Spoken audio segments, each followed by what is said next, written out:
Hey everybody, it's Garrett and Katie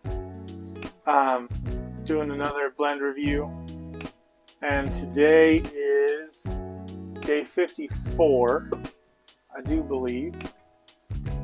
Day 54? I think so. Alright. You stopped writing it down. I did stop writing it down. So how am I supposed to know?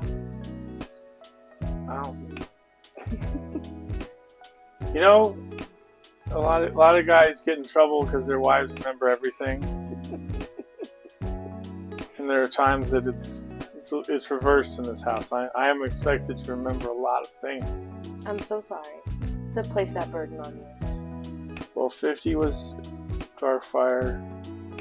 51 was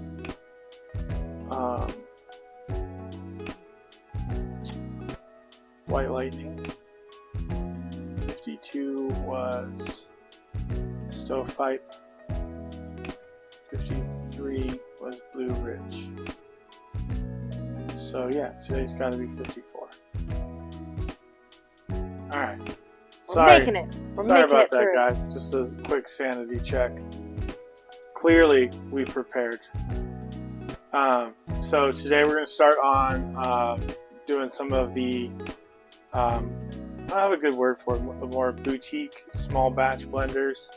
Small batch gets associated with the small batch runs from big blenders, but that's not what I'm referring to here. We're going to start with, I only have blends from two smaller blenders.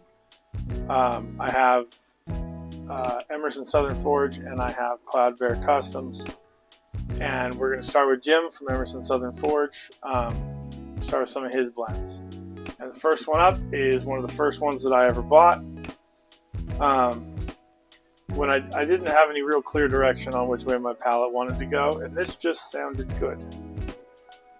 So this is Hampton Roads, part of the Mile High series. I'll put that right there. I have the description here. I don't have a description on the ones that are going to come after this. Hampton Roads, 2 black Cavendishes, bright and red Virginias, Maryland Burley, topped with vanilla, caramel, and blood orange, or caramel. I guess that really depends on how you look at it. And the blend is actually really attractive. The bright Virginias, they visually stand out in a way that I don't know. I don't know how to describe it without, because Jim uses a nice finer cut on a lot of these, and it's finer than most of your shredded cheese. It's definitely not quite a shag, and it's not quite a rough cut. It's somewhere in between like a fine there. shred. But it smokes really well, and it does pack really well. Yes. They do require a little bit of dry time, and I don't know if that's Jim just, he's living in Colorado, he knows what to expect from the tobacco.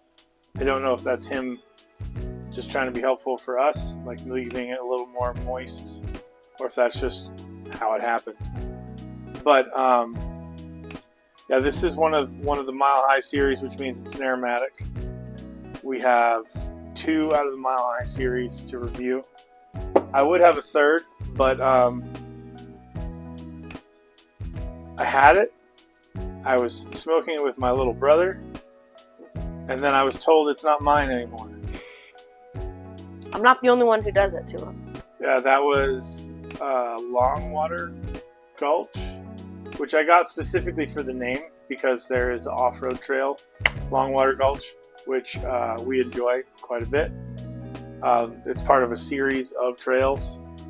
I don't think he intended it as part of the series of blends, but it does work out nicely that way, sort of poetically. I've had it a few times, and I still have my sinus whatever thing going on where a lot of flavors are just absent to me right now. Katie's had it once before, but it's been quite some time. So this is going to be a pretty much first take on it. What do you say? Like a lighter aromatic. Virginias are very bright on it, for sure. I do get a little bit of the vanilla and like a citrus to it. I also really like how everything's kind of cut together. How fine, how easy it is to pack. Yeah, Put together. Got these dried out on a plate there. I don't know if you can see that. Dump it. I got it.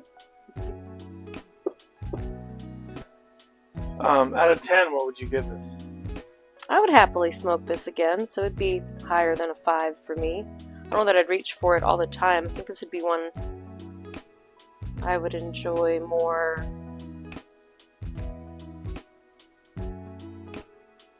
I think I just have camping on the brain. I want to go smoke everything camping now. I want to go do this one outside. I want to go be outside. I just want to be sitting and relaxing with some breeze. Not a laundry list of things to do.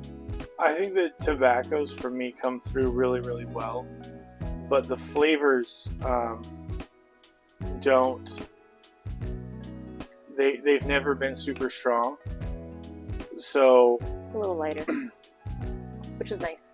It can be really nice, but I typically don't reach for an aromatic when I'm looking for a suggestion of flavor.